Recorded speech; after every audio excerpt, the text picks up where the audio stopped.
Britain की संसद की याचिका समिति भारत में कृषि कानून विरोधी किसानों के प्रदर्शन और प्रेस की आज़ादी पर हाउस ऑफ कॉमन्स में चर्चा कराने पर विचार करेगी। दरअसल इस संबंध में एक ऑनलाइन याचिका पर 1,06,000 से ज़्यादा हस्ताक्षर किए गए हैं। यह चर्चा वेस्टमिंस्टर हॉल में हो सकती है। ई याचिका पर हस्ताक्षर करने वालों की सूची में प्रधानमंत्री बोरिस जॉनसन का नाम भी कथित तौर पर दिख रहा है, जो पश्चिम लंदन से संसद में कंजर्वेटिव पार्टी के सदस्य की हैसियत से किए गए हैं। वहीं ब्रिटिश प्रधानमंत्री के आधिकारिक आवास सह कार्यालय 10 डाउनिंग स्ट्रीट ने बुधवार को इस बात से इनकार किया कि जॉनसन ने याचिका पर हस्ताक्षर किए हैं। बता दें कि ब्रिटिश संसद की आधिकारिक याचिका वेबसाइट पर प्रदर्शनकारियों की सुरक्षा और प्रेस स्वतंत्रता सुनिश्चित करने के लिए भारत सरकार से आग्रह करें नामक शीर्षक से याचिका लगाई गई है। इसमें ब्रिटिश सरकार से भारत में चल रहे किसान आंदोलन और प्रेस की आज़ादी पर सार्वजनिक बयान देने का अनुरोध किया गया है। ब्रिटिश संसद की वेबसाइट पर अगर ई याचिका पर 10,000 से ज़्यादा हस्ताक्षर प्राप्त होते हैं तो ब्रिटेन की सरकार के लिए आधिकारिक बयान देना जरूरी हो जाता है, जबकि किसी याचिका पर 1 लाख से ज़्यादा हस्ताक्षर होते हैं तो उस मुद्दे पर चर्चा के लिए विचार किया जाता है। हाउस ऑफ कॉमन्स के प्रवक्ता ने कहा कि याचिका पर सरकार की प्रतिक्रिया इस महीने के अंत तक आने की उम्मीद है। साथ ही चर्चा कराए जाने पर भी विचार किया जा रहा है। वहीं दूसरी ओर कृषि कानून विरोधी आंदोलन की पूरी हकीकत जाने बिना इसकी आड़ में दुष्प्रचार करने वाले विदेशी हस्तियों को सरकार ने आड़े हाथों लिया है। मशहूर पॉप सिंगर रिहाना, पर्यावरण मामलों को अंतर्राष्ट्रीय मंच पर उठाने वाली ग्रेटा थनबर्ग जैसी कुछ हस्तियों की तरफ से किसान मामले को उठाने पर विदेश मंत्रालय ने बहुत तीखी प्रतिक्रिया जताई है। मंत्रालय ने कहा कि विवादास्पद मुद्दे में कूदने से पहले उसकी सच्चाई जानने की कोशिश करनी चाहिए। सनसनीखेज सोशल मीडिया हैशटैग चलाने का लालच बेहद जिम्मेदाराना व्यवहार है।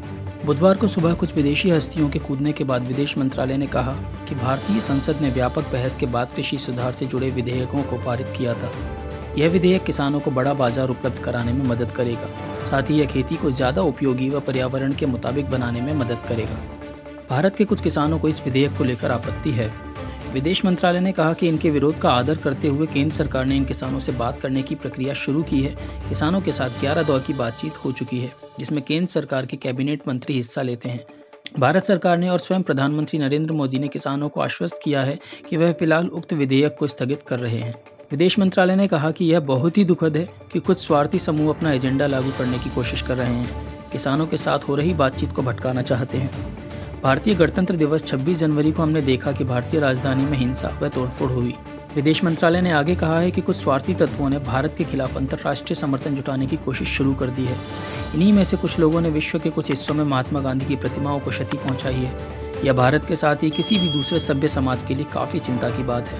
जहां तक भारत की बात है तो यहाँ की पुलिस किसानों के विरोध प्रदर्शन को रोकने में काफ़ी संयम का परिचय दे रही है। विदेश मंत्रालय ने कहा कि यह बात भी सभी को देखनी होगी कि इन प्रदर्शनों में भारतीय सुरक्षा बल के सैकड़ों पुरुषों व महिलाओं पर हमला किया गया है और इनमें से कई लोग गंभीर तौर पर घायल हुए हैं। विदेश मंत्रालय ने इस बात पर जोर दिया कि इस तरह के विरोध प्रदर्शनों को भारत के लोकतांत्रिक मूल्यों के संदर्भ में ही देखा जाना चाहिए। यह भी देखा जाना चाहिए कि भारत सरकार किसान समूहों के साथ मिलकर हालात का समाधान निकालने की कोशिश कर रही है। विदेश मंत्रालय ने कहा कि इस तरह के मुद्दे पर विचार देने से पहले हमारा सुझाव होगा कि सच्चाई परखी जाए और स्थिति को उचित संदर्भ में देखा जाए। खासतौर पर सेलिब्रिटीज व दूसरे लोगों को सनसनीखेज हैशटैग चलाना या बयान देना ना तो सही है और ना ही जिम्मेदाराना व्यवहार है। वहीं गृह मंत्री अमित शाह ने इसे सीधे सीधे दुष्प्रचार ठहराया और कहा कि इससे भारत की गति धीमी नहीं पड़ने वाली है। भारत एकजुट होकर विकास की ओर बढ़ रहा है।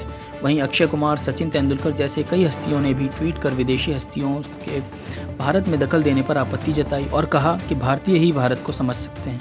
जल्द ही भारत की तरफ से अक्षय कुमार, कंगना, अजय देवगन, कैलाश खेर, सचिन तेंदुलकर जैसी हस्तियों ने मोर्चा खोला और अपने अपने अकाउंट से भारत के खिलाफ चलाए जा रहे दुष्प्रचार का जवाब दिया।